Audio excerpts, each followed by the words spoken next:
پھر مان لے قبر وہ ہوگی، بریلوی کو مشرک مت کہنا جو اس قبر پہ سجدہ کرتا ہے، پھر قبر وہ ہوگی، پھر اس پہ مشرک کا فتویٰ مت ڈالنا یہ تو گڑھا ہے، پھر گڑھے پہ سجدے کا مشرک کس نے کہا؟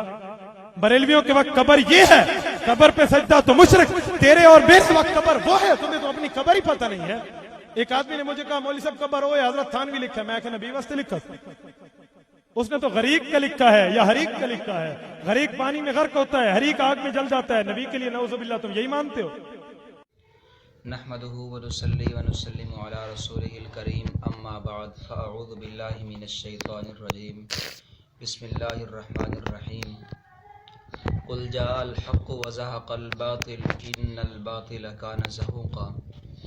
جیسا کہ آپ نے مفتی عبدالواحد صاحب کی آواز سنی، بڑے ہی جوشیلے انداز میں بیان کر رہے ہیں۔ دو باتیں ان کے بیان میں قابل ذکر ہیں۔ اولاً تو وہ قبر شرعی کا انکار کر رہے ہیں جس کے علماء دیوبند قائل ہیں، اور ثانیاً ان کا نظریہ یہ سامنے آیا کہ صرف قبر کو سجدہ کرنے والا بندہ مشرک ٹھہرتا ہے، گڑھے کو سجدہ کرنے والا بندہ مشرک نہیں ٹھہرتا، یعنی قبر کے علاوہ کسی بھی چیز کو کوئی سجدہ کرے تو مشرک نہیں ٹھہرتا۔ تو مفتی صاحب سے عرض ہے کہ مفتی صاحب یا تو علماء دیوبند کا نام لینا چھوڑ دیں یا علماء دیوبند سے بغاوت نہ کریں۔ علماء دیوبند نے قبر عرفی کو بھی مانا ہے، قبر شرعی کو بھی مانا ہے۔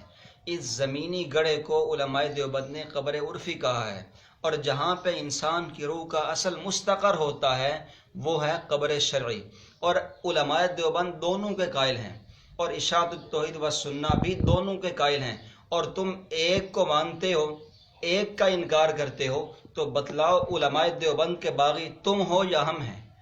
تانا اور الزام تم ہمیں دیتے ہو، کچھ تو شرم ہونی چاہیے۔ ہم آپ کے لیے دعا ہی کر سکتے ہیں کہ اللہ ان کو ہدایت دے دے، اللہ آپ کو صراط مستقیم عطا فرما دے، پردہ ان کی آنکھوں سے اٹھا دے یا رب، اپنے بندوں کو راہ راست دکھلا دے یا رب۔ یہ میرے سامنے علم الکلام علامہ ادریس کانلوی رحمۃ اللہ علیہ کی کتاب ہے، صفحہ نمبر 347 پہ فرماتے ہیں قبر حقیقت میں اسی عالم برزخ کا نام ہے، اسی عالم برزخ کا نام ہے، اس گڑھے کا نام نہیں جس میں مردے کو دفن کیا جاتا ہے۔ یہ ہے علم الکلام۔ ادریس کانلوی رحمہ اللہ تعالی علماء دیوبند سے ہیں یا نہیں؟ مفتی صاحب علماء دیوبند کا نام لینا چھوڑ دو یا پھر علماء دیوبند کو بدنام نہ کرو۔ اور اسی طرح میرے سامنے عقائد اسلام حقانی ہے، اس کا حوالہ صفحہ نمبر 170۔ یہ گڑھا قبر اصلی نہیں، اس جسم کے اعتبار سے اس گڑھے کو بھی قبر کہتے ہیں، عرف عام کے اعتبار سے۔ مولانا عبارت موجود ہے۔ اسی طرح دیکھو، قبر سے خاص وہ گڑھا مراد نہیں جس میں جسم دفن کیا جاتا ہے، بلکہ عالم برزخ مراد ہے۔ خواہ کوئی پانی میں غرق ہو، خواہ آگ میں جل جائے تو اس کی وہی قبر ہے۔ مولانا آپ کہہ رہے تھے کہ اشرف علی تھانوی رحمۃ اللہ علیہ نے فقط غریق و حریق کے بارے میں فرمایا، لیکن مولانا گزارش ہے کہ علماء دیوبند کو ذرا پڑھیں، علماء دیوبند کو بدنام نہ کریں۔ یہاں پہ مطلق ہے، عموم ہے، اور المطلق یجری علی اطلاقہ۔ فرمایا قبر سے خاص وہ گڑھا مراد نہیں کہ جس میں جسم کو دفن کیا جاتا ہے، بلکہ عالم برزخ ہے۔ پتہ چلا عالم برزخ اور ہے، قبر اور ہے، تم قبر کو ہی عالم برزخ کہتے ہو، جبکہ علماء دیوبند قبر کہتے ہیں قبر اور ہے، عالم برزخ اور ہے، اور اس میں عموم ہے، خواہ کوئی غریق ہو یا حریق ہو۔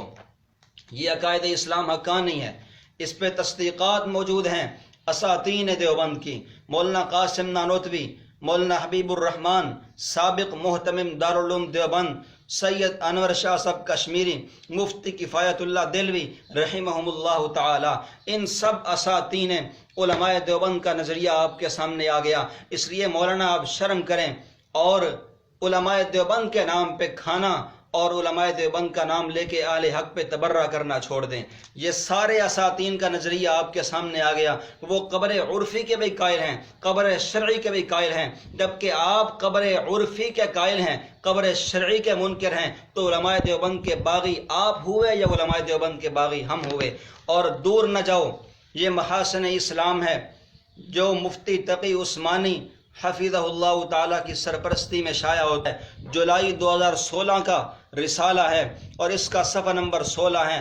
اوپر عنوان دیکھو، جواہرات حکیم الامت۔ مفتی صاحب، جواہرات حکیم الامت، مسلمان کے لیے قبر میں عیش ہی عیش ہے، یہ عنوان ہے۔ اور آگے دیکھو، یاد رکھو قبر اس گڑھے کا نام نہیں ہے، یہ تو صورت قبر ہے۔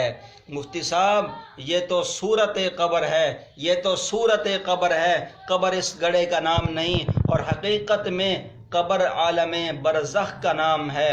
تو اس رسالے سے پتہ یہ چلا، قبر عرفی اور ہے، عالم برزخ اور ہے، جبکہ تم علماء دیوبند کا نام بھی لیتے ہو، قبر عرفی کو ہی تم عالم برزخ کہہ دیتے ہو، جبکہ موجودہ دور کے اندر چھپنے والا 2016 میں مفتی تقی عثمانی حفظہ اللہ تعالیٰ کی سرپرستی میں چھپنے والا رسالہ اور ادارہ تالیفات اشرفیہ ملتان سے شائع ہونے والا مولانا، اس کا حوالہ بھی آپ کے سامنے پیش کر دیا۔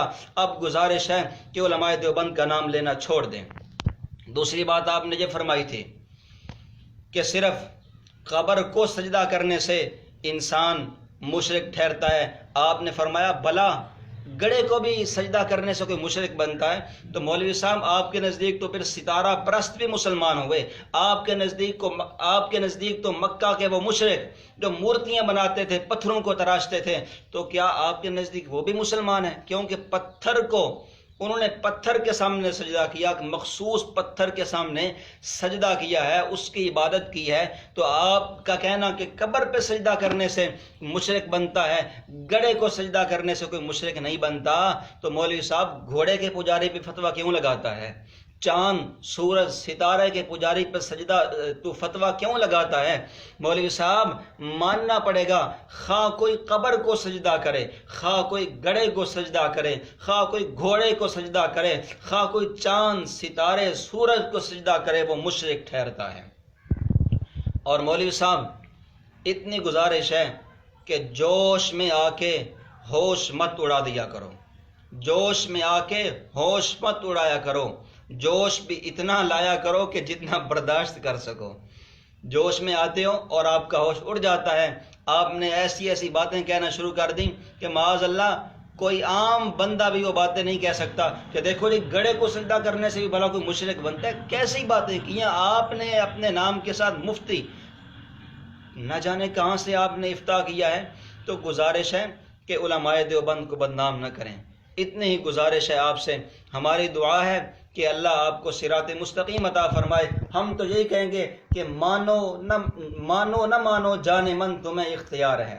مفتی صاحب، مانو نہ مانو جان من تمہیں اختیار ہے، ہم تو نیک و بد حضور کو سمجھائے جاتے ہیں، وما علینا الا البلاغ المبین۔